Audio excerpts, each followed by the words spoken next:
সুনানের 17 নম্বর খণ্ডে 143 নম্বর পৃষ্ঠায় একটা শিরোনাম দেওয়া হয়েছে বাবু কারাহাতি লুহুমিল খাইল, যে ঘোড়ার গোশত খাওয়া মাকরুহ। নাহা রাসূলুল্লাহ সাল্লাল্লাহু আলাইহি ওয়াসাল্লাম আন আকলি লুহুমিল খাইলি ওয়াল বিগাল ওয়াল হামির। আল্লাহ নবী ইসলাম তিনটা প্রাণীর গোশত খেতে নিষেধ করেছেন, তার ভিতরে একটা হলো ঘোড়া।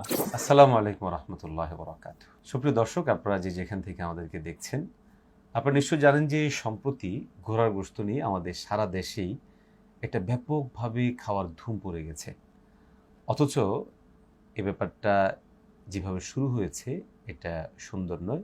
সবচেয়ে বড় কথা হচ্ছে ফিকহি দৃষ্টিকোণ থেকে এটা বৈধ, উত্তম নয়। এ বিষয়ে আমরা আপনাদের সামনে কথা বলবো। আমাদের সাথে আছেন মোহতারাম মুফতি রেজাউল করিম আবরার হাফিজাহুল্লাহ। প্রিয় দর্শক, ঘোড়ার গোশত ইসলামে ফিকহের আলোকে খাওয়া মাকরুহ।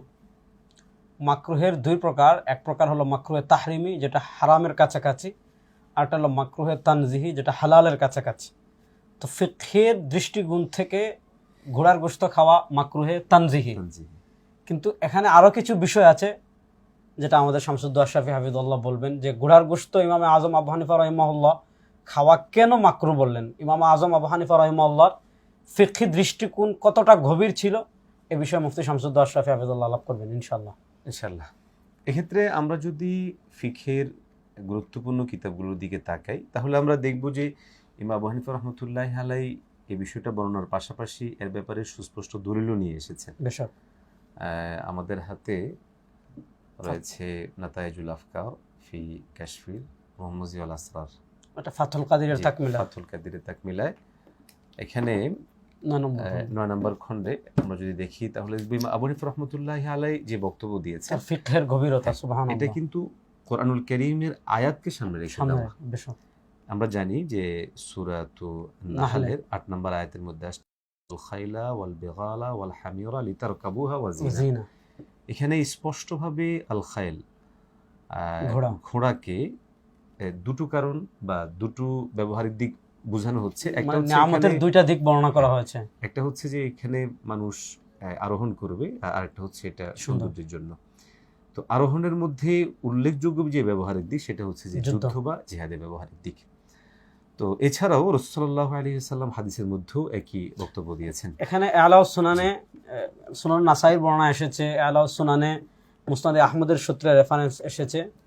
ইমাম এখানে আলাউ সুনানের 17 নম্বর খণ্ডে 143 নম্বর পৃষ্ঠায় একটা শিরোনাম দেওয়া হয়েছে বাবু কারাহাতি লুহুমিল খাইল, যে ঘোড়ার গোশত খাওয়া মাকরুহ, মানে মাকরুহে তানজিহি হওয়া প্রসঙ্গে।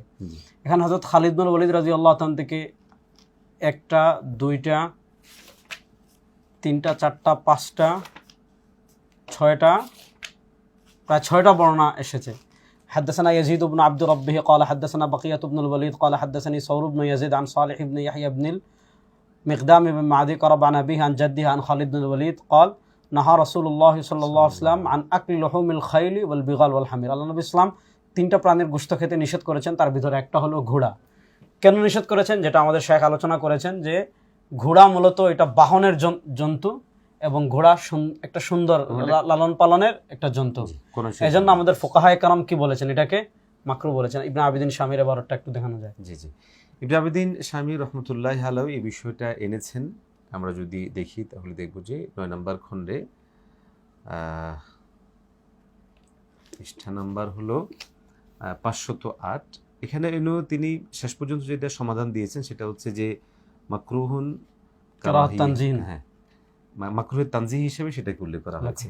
এখানে আমরা সমকালীন যে বিষয়টা খেয়াল করেছি, আমাদের মধ্যে অনেকে আসলে গভীর এই জায়গাটা না গিয়ে এরা বাহ্যিকভাবে, দেখুন আমার প্রশ্ন হচ্ছে যে ঘোড়ার গোশতটা কেন খেতে হচ্ছে? আমাদের কি অন্যান্য হালাল গোশতের অভাব পড়েছে? অবশ্যই না।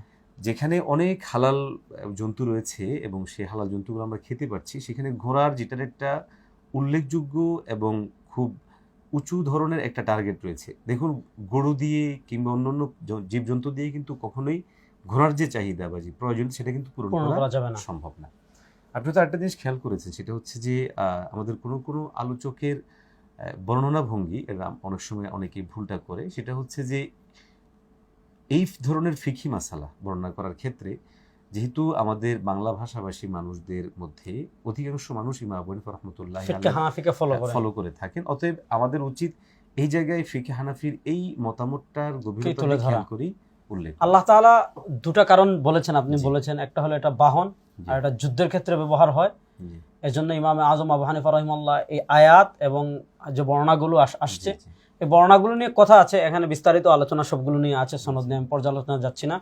এখানে আল্লামা জাফর আহমদ কোনো উসমানী কোনো রাহিমাহুল্লাহ হাদিসের সবগুলো রুখসতের যে কথা আছে, সবগুলো নিয়ে আলোচনা করেছেন এবং এটাকে বলে মুখতালিফুল হাদিস, পরস্পর বিরোধী হাদিস হলে সেটার ভিতর তিনি তাদবিক দিয়েছেন। হুম, হুম, তো সব কথার শেষ কথা হলো ঘোড়ার গোশত খাওয়া মাকরুহে তানজিহি। যেহেতু আমাদের দেশে গরুর গোশত পাওয়া যায়, খাসির গোশত পাওয়া যায়, এই জন্য আমরা ঘোড়ার গোশত খাওয়া থেকে বিরত থাকবো। থাকবে। আল্লাহ তাআলা আমাদের সবাইকে সঠিক পথে পরিচালিত করুন।